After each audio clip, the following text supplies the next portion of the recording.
Assalamualaikum warahmatullahi wabarakatuh. Selamat pagi anak-anak, apa kabar semuanya? Mudah-mudahan dalam keadaan sehat dan diberi kelancaran. Amin ya robbal alamin. Baik, anak-anakku sekalian, di pertemuan kedua ini Bapak akan membahas tentang biantara. Baik, anak-anakku sekalian, mungkin kalian ada yang kurang paham apa itu biantara dalam bahasa Indonesia. Biantara dalam bahasa Indonesia itu adalah pidato. Ya, sekali lagi, biantara itu adalah pidato. Pengertiannya di sini kita lihat, Bapak udah rangkum ya supaya kalian mudah memahami. Biantara nyata nyarita hareupeun balarea pikeun nepikeun hiji perkara sifatna monologis uku direspon ku unggek atau gidek, keprok, jeung pasemon. Di biantara itu adalah pidato bercerita di depan umum untuk menyampaikan suatu hal dan disaksikan ya oleh peserta pidato ataupun masyarakat umum. Nah, seperti itu.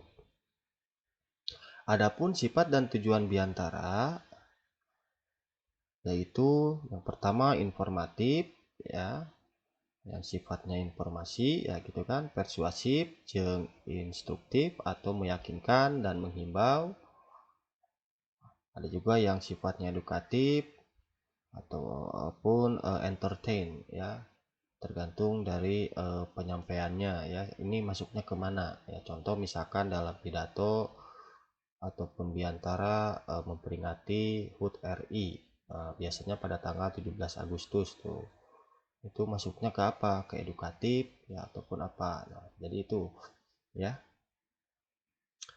Terus adapun materi biantara biasanya poin-poinnya itu pembukaan, isi ya, bubuka, isi atau isi ya, bahasan atau pokok pembahasan. Dan yang terakhir adalah kecindekan. Kecindekan itu adalah kesimpulan. Ya, rata-rata sih kalau pidato pertama ya kita menyampaikan pembukaan dulu ya, dimulai dari assalamualaikum dan seterusnya ya. Terus isi ya, pokok bahasan tentang apa, dan disimpulkan kembali ya atau kecindekan. Nah, itu ya. Nah, nanti Bapak akan kasih contoh pidato ya. Nah, selanjutnya metode biantara bisa menggunakan metode impromptu tanpa persiapan ya, atau langsung pidato. Nah, ada juga yang seperti itu. Terus ada juga yang menggunakan metode ngapalkeun atau memoriter. Ada juga yang menggunakan metode menghafal dulu ya baru di situ berpidato ya atau biantara. Ada juga yang menggunakan metode naskah sambil melihat naskah ya pidatonya. Ada yang seperti itu. Dan yang terakhir ada yang menggunakan metode ekstemporan atau menggunakan konsep pidato yang disampaikan. Nah, jadi itu ya metode biantara. Oke, sampai di sini paham ya? Nah, ini poin-poinnya aja yang harus kalian pahami. Selanjutnya, guna biantara. Gunanya untuk apa sih biantara? Yaitu ya pertama pikeun rupaning kepentingan atau maksud, untuk menyampaikan maksud yang disampaikan ke audiens. Nah, itu ya. Terus yang kedua, ngaronjatkeun ajen diri, yaitu meningkatkan kepercayaan diri. Nah, itu ya. Selanjutnya, ngarojong leadership. Nah, ini juga bisa meningkatkan jiwa kepemimpinan. Ya, guna biantara itu. Nah, itu yang terakhir, jadi pusat panitian masyarakat, dihormat jeung dihargaan. Nah, jadi pusat perhatian masyarakat dan dihargai ya tentunya. Ini guna biantara. Ya. Dan Bapak yakin kalian mungkin ada yang pernah ya biantara atau berpidato di depan umum, baik di acara sekolah dan lain-lain. Nah, jadi itu. Selanjutnya, wanda biantara atau alur pidato. Biasanya memuat ceramah begitu ya, pamapak atau sambutan. Nah, diawali dengan itu biasanya ya. Pedaran, bahasan hiji persoalan, natar ya, di situ laporan, kampanye atau propaganda. Nah, seperti itu. Ya, jadi alurnya seperti itu. Selanjutnya, tarekah ngaronjatkeun kamampu biantara atau meningkatkan kemampuan biantara ya diajar di organisasi itu ya, untuk mendukung supaya kita itu eh, kemampuan biantaranya kita itu bagus gitu kan. Ya harus belajar berorganisasi, terus nuwukeun kawan itu banyak ya, menumbuhkan rasa berani bertanya, itu ya faktor pendukung. Terus ngaregepkeun ceramah ilmiah, sering-sering mendengarkan ceramah-ceramah ilmiah, raya maca, banyak membaca. Nah, seperti itu. Oke, paham ya? Baik, selanjutnya. Tahapan biantara yang pertama persiapan. Persiapan ya meliputi nangtukeun tujuan jeung topik. Ya, tentukan ya tujuan dan topiknya apa. Tuh. Selanjutnya ngawasa materi nurek ditepikeun. Jadi menguasai materi. Ini sangat penting ya. Menguasai materi yang akan disampaikan. Nah, supaya apa? Supaya jalannya biantara ya atau jalannya pidato kita itu lancar. Ya, karena apa? Karena kita sudah menguasai materi. Kalau kita belum menguasai materi yang akan disampaikan, bisa jadi mungkin ucapannya itu nggak nyambung, ya, tuh, ataupun terbata-bata, ya, dan sebagainya, ataupun gugup dan lain-lain. Makanya kita harus menguasai materi supaya pede kita menyampaikan materi itu. Terus selanjutnya mika nyaho audiens. Nah, harus tahu ya audiens. Maksudnya di sini harus terdengar begitu. Ya sama audiens atau peserta. Dalam bahasa Sundanya mungkin pasemon ya itu ya. Audiens itu. Selanjutnya mika weru situasi jeung kondisi. Nah, di sini sangat penting ya. Kita harus bisa menguasai situasi dan kondisi. Terus selanjutnya nyiapkan fisik jeung mental. Nah, fisik dan mental juga sangat penting. Jangan sampai ketika kita menyampaikan biantara atau pidato, fisik kita itu lemah, ngantuk, dan lain-lain. Apalagi mentalnya jelek. Ya, jadi udah ngedown duluan. Ketika kita berbicara di depan, dilihat banyak orang, kita udah ngedown duluan. Jangan seperti itu. Nah, ini sangat penting ya, tahapan-tahapan biantara ini.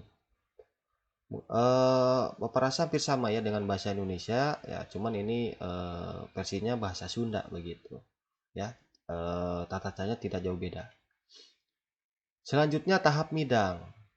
Tahap midang itu yaitu tahapan pembukaan. Biasanya membuka omongan ya, membuka pembicaraan ya, muka omongan itu. Terus ngabiantarkeun eusi, menjelaskan isinya tentang apa, dan nutup biantara dan penutup biantara. Nah, jadi seperti itu ya.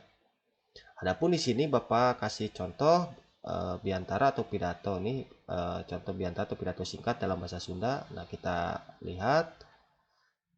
Nah, di sini pembukaannya ya. Oke, Assalamualaikum warahmatullahi wabarakatuh. Puji sareng syukur urang sanggakeun ka Allah Subhanahu wa taala anu Maha Agung.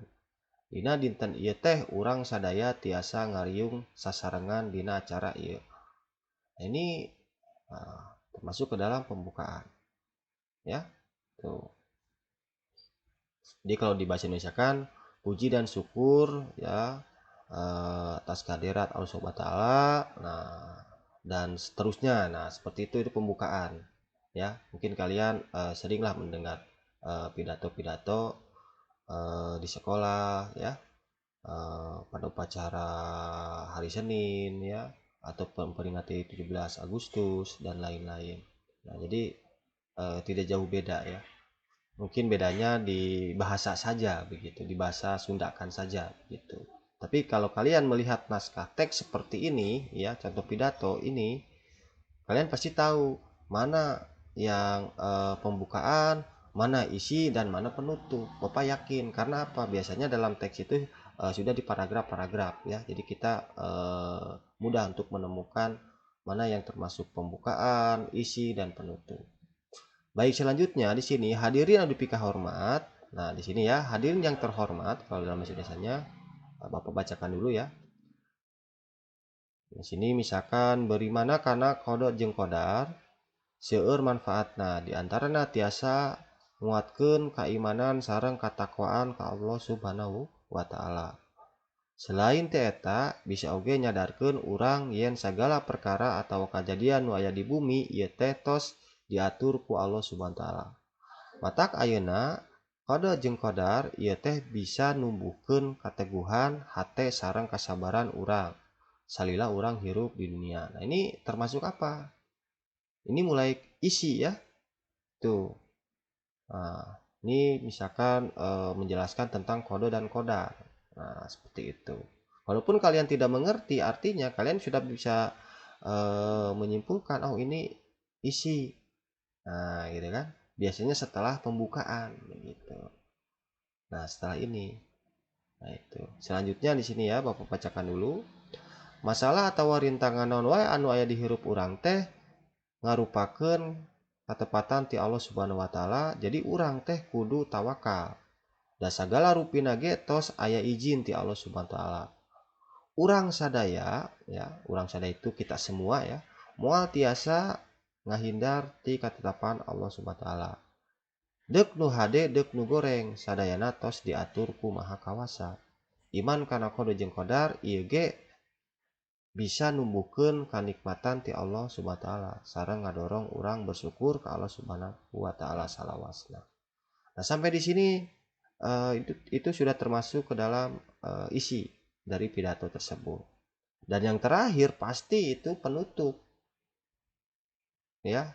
Dan bisa mungkin dibarengi dengan kesimpulan. Biasanya dalam bahasa Sunda seperti ini. Sakieu heula pidato ti abdi, mungkin itu saja pidato dari saya gitu kan kalau diartikan. Upami aya cariosan anu merenah di hate abdi nyuhunkeun dihapunten. Kalau ada kata-kata yang salah, saya mohon ya, atau saya mohon maaf begitu ya, dihapunten itu. Sekian, terima kasih. Assalamualaikum warahmatullahi wabarakatuh. Nah, jadi seperti itu ya. Nah, jadi eh, Bapak rasa untuk pidato ya atau biantara ini cukup mudah ya. Karena apa? Karena kerangkanya itu hampir sama dengan kerangka di pidato bahasa Indonesia. Ya, jadi paham ya? Oke, Bapak simpulkan kembali, biantara itu adalah pidato. Ya, yang mana dalam bahasa Sunda yaitu pengertiannya nyarita hareupeun balarea pikeun nepikeun hiji perkara sifatna monologis uku direspon ku unggek kideuk keprok jeung pasemon. Ya, jadi eh, apa eh, berbicara di depan umum ya untuk menyampaikan suatu perkara ya dan lain-lain. Nah, jadi itu ya pengertian biantara. Baik, mungkin sampai di sini ada pertanyaan. Kalau nanti ada yang kurang paham, kalian boleh bertanya ya via email Bapak, boleh dicatat emailnya yaitu irfanrodriguez@gmail.com. Sekali lagi, boleh kalian bertanya via email Bapak, emailnya yaitu irfanrodriguez@gmail.com. Nah, itu ya.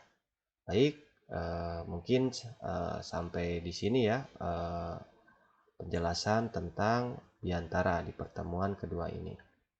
Nah, untuk tugas kalian, tugasnya yaitu cari biantara bahasa Sunda ya tentunya, baik di internet ataupun di majalah dan lain-lain. Setelah itu kalian kirimkan via email Bapak ya. Oke, Bapak tuliskan email Bapak ini ya. Oke, ini email Bapak ya. Oke, email Bapak Ivan Rodriguez ya at gmail.com. Nah, jadi ini email Bapak. Jadi kalian kirim biantara yang kalian sudah buat ke email Bapak ini ya. Cantumkan nama dan kelas ya. Nanti Bapak akan kasih nilai tugas itu. Baik, mungkin itu saja pembahasan biantara untuk pertemuan hari ini. Terima kasih. Assalamualaikum warahmatullahi wabarakatuh.